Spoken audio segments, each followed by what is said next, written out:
Goddag, jeg vil gerne præsentere mit eksamensprojekt, Havblik, den danske alkoholfri hvidvin. En niche har valgt, fordi den imødekommer den stigende efterspørgsel for et alkoholfri alternativ til hvidvin. I projektet kommer jeg til at vise, hvordan jeg har taget en systematisk og en brugercentreret tilgang for at skabe en digital løsning. Jeg har organiseret og struktureret projektet gennem 3 faser, hvor jeg så til sidst har udviklet en responsive hjemmeside, der positionerer Havblik som en troværdig destination for at købe dansk alkoholfri hvidvin. I den første fase, hvor jeg fokuserer på UX Research, som ligger grundlaget for hele projektet. Jeg starter ud med et markedsanalyse for at få en bedre forståelse af markedet og kunderne. I markedsanalyse finder jeg ud af, at der er en markant vækst i alkoholfri drikkevarer både globalt og i Europa. Danmark for eksempel er forbruget af alkoholfri øl steget markant over de seneste 10 år. Det er en tendens, der indikerer, at der er et potentiale for alkoholfri hvidvin på det danske marked. Efter det begyndte jeg med dataindsamling med en kombination af kvalitative og kvantitative metoder. Igennem interviews og et online spørgeskema for at få en dybere og mere nuanceret forståelse af brugernes tanker, følelser og adfærd. For at få et overblik brugte jeg Affinity Mapping-metoden for at syntesere og analysere alt datamaterialet, hvor jeg grupperede relaterede elementer sammen for at identificere mønstre og temaer, som jeg så kan bruge til at komme frem til 10 indsigter.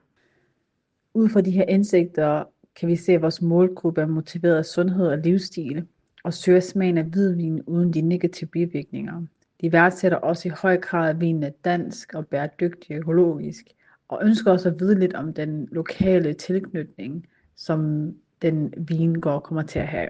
På baggrund af det, der har jeg lavet en persona, en kvinde, der hedder Sofie, som er 31 år. Hun er sundhedsbevidst og værdsætter hyggelige stunder med sine veninder, særligt i sommeren. Hun søger et velsmagende og festligt alkoholfri hvidvin alternativ, der understøtter den sociale stemning uden de negative konsekvenser. Hun er interesseret i produktionen af dansk hvidvin og historien bag dens oprindelse. Jeg udviklede en value proposition canvas for at sikre at skabe værdi for kunderne. Jeg analyserede kundeprofilen ved at identificere kundernes job, som kunderne ønsker udført, samt deres udfordringer og gains.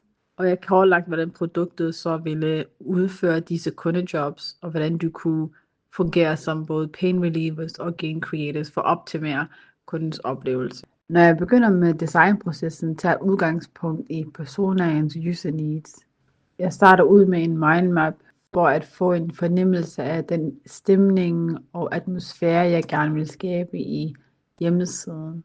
Jeg skal ned til nogle enkelte værdiord, som fundamentalt fungerer som et kompas igennem hele designprocessen. Værdiordene bruger jeg så til at lave et moodboard, for igen at få den atmosfæriske og æstetiske følelse, jeg gerne vil have i hjemmesiden. Jeg begynder på at lave nogle skitseringer i hjemmesiden, for at få en forståelse af, hvordan strukturen skal præsenteres, og hvordan navigationsmenuen og indholdet på siden skal se ud på hjemmesiden. Og her er så en prototype, som jeg har lavet på Figma, for at vise, hvordan hjemmesiden eventuelt kommer til at se ud.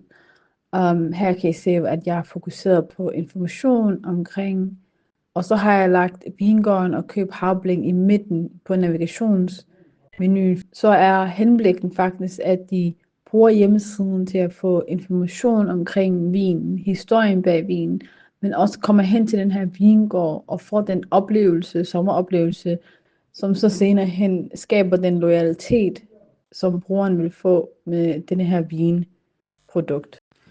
Hjemmesidens struktur er bygget omkring semantiske HTML og CSS tags, hvor jeg brugte header, nav, UL, main, section og footer for at definere den logiske indholdsstruktur.